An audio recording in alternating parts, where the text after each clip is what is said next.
Hi, y'all. Welcome to the Knit+Sip pod. Hi. You asked for a steeking demo, so thank you to Sarah. She's going to take us through steeking my niece's cardigan today. Yep.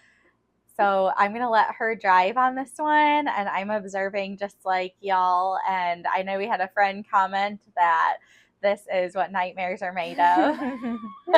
I am trusting Sarah, and I feel confident in her abilities, so I'm excited to get started. Yeah. Scary part for most people is just the actual cutting. If you have a sewing machine, this is one way of reinforcing before you steek. There's a bunch of other ways. I can put some links below on some other resources, but this is the way that I do it. The reason why is that this is your chosen path? It's just faster, I think. Okay, faster. Yeah, because I know there's a crocheting option. Does that look very different when you crochet something on? Because obviously I do have to pick up for a button band. So right. So when you're doing the crochet, well, either like when you're doing the sewing and the crochet, it's towards the middle of the steeking bridge, which are the stitches that you cast on before you start knitting in the round. Which were 5 in this instance. So if you were doing the crochet, you would be crocheting the first and second rows together, and then the third or fourth and fifth together, and then you cut down the third stitch. Okay. And so I'd be doing the same thing with the sewing machine. I'm sewing down the second and fourth rows, and then I'm going to cut down the third. And what was the reason for binding off those 5 stitches before the bottom ribbing? That's more just because when you're doing ribbing, you're doing the same amount of knitting and purling. Okay. So there's not really a reason to keep knitting in the round. Makes sense. True, because 5 stitches on a 2x2 would be pretty weird. So makes sense. Even if you're doing 1 by 1, it's just common practice to bind off the steeking bridge before you start doing the ribbing. But yeah, I guess we can get started. All right, I'm excited. Yeah. This is really quick just to show y'all. This is my niece's 2nd birthday present. She picked this out. So this is Goober Grape DK by Chelsea Yarns, and it is their old DK base. They've changed their DK base, so I'm excited to see what they update it to. So this is Goober Grape on their old DK base, and it is the pattern Rosa Little by Alongavec Anna. Yeah. So that is what this pattern is, and it's knit up great so far. I will say potentially, and I don't think that my measurements are very off, but I'll have to check this, is I think I'm going to use more yarn than the pattern called for, even though my gauge was on. So just maybe a note if you're going to plan to do that, might be a little bit more yarn, or my measurements blocked might just be off. So this has been blocked now. Okay. And yes. Yeah. So advantages to blocking or not blocking before we steek? I think it just depends on which way. So I don't think I have ever blocked before I've steeked. Okay. But I also think I think it depends on the fiber content. So I'll put a picture or a video of me trying it on, but I finished my mile shirt jacket in unspun yarn. I steeked it before I blocked it. Right.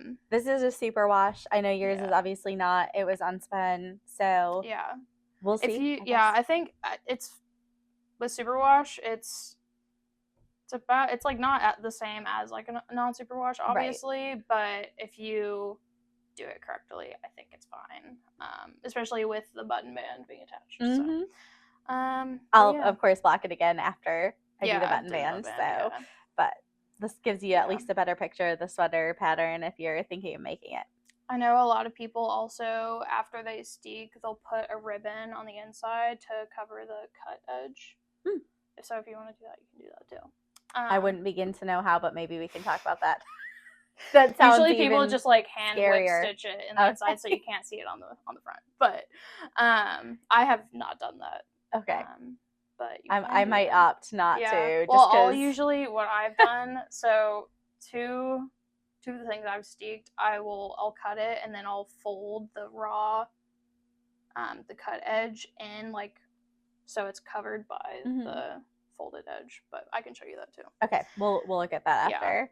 But yeah, I'm stalling because I'm nervous, but we'll get going. Actually, do you have 2 stitch markers? Or maybe 4 actually. Yes, I do.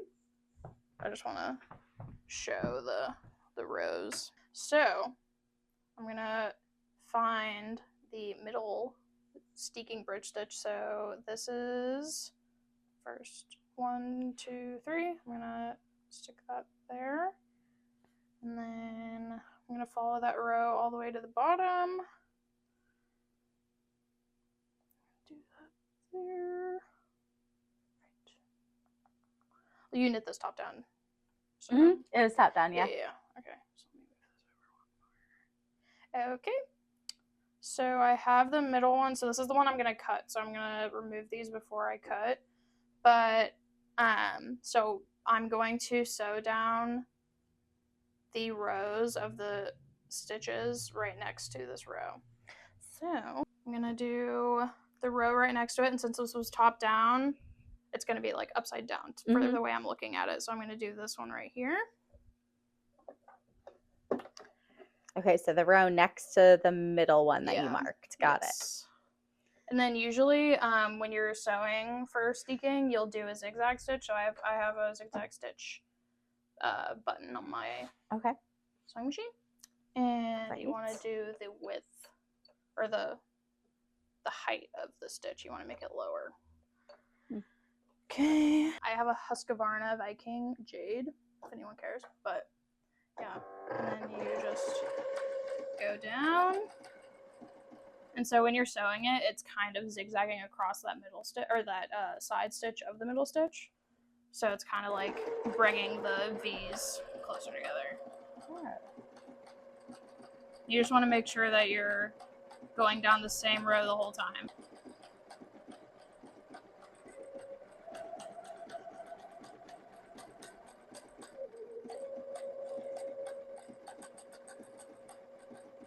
You just want to go back and forth a little bit when you reach the end of the row as well. So if you can, I'll zoom in on this, but you can see the zigzag stitch on that row. Show over here too. But yeah, there's a right there. Okay, I see it. I'm gonna cut these off too. And we're just using white thread. Yeah, it usually, well, since it's on the inside, it doesn't really matter. Right. This is just what I had already threaded in my machine. But yeah, and then you're gonna do the same thing on the other side of the middle stitch too. And it doesn't really matter which way you like go. Start top to bottom or bottom to top. Okay. Okay. So is there a yarn weight at which this would be difficult to sew through? This is a DK I mentioned. Yeah, so maybe like that really chunky like loopy mango yarn. Okay. Yeah. Like a super bulky or like a a jumbo. super bulky. Yeah. I would only do this for fingering if it's definitely fingering if it's not superwash. I think DK superwash is fine. But fingering might be a little thin, so the stitches might be a little loose, but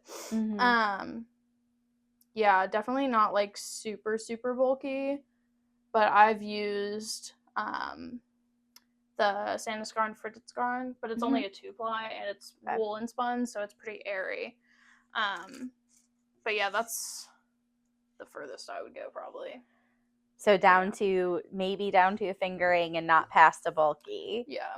Okay. Probably. But yeah, so I'll zoom in on it, but you can see those two little steeking stitches. I should have used a contrast color. Oh, yeah. There you go. For the thread, so you can see I it. can see it, though. I think if you zoom in, we'll be able to see. But there's 2 zigzag stitches on the, second and fourth row of the 5-stitch steeking bridge. And we need a scissors, so but yeah, grab that. You can see those there and there. But yeah. And then now we're ready to cut. Do you want to cut it?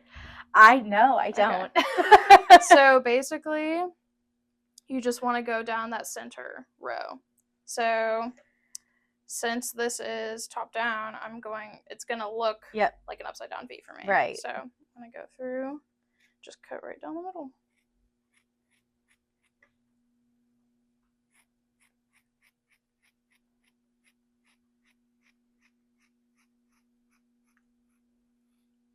There you go.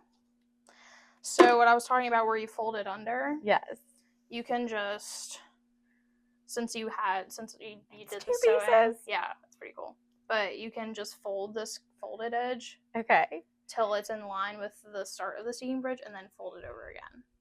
But that would be after you pick up the button band. So like when you pick up the button band, you're gonna want to do it on the stitch that would be your end stitch if you hadn't done the button band or done the steeking. Okay, so like 2 stitches right in here. on either side, because we've cut down the middle stitch. We cast on 5 additional stitches. Yeah. So, thank So you. it She's would marking be- it for me.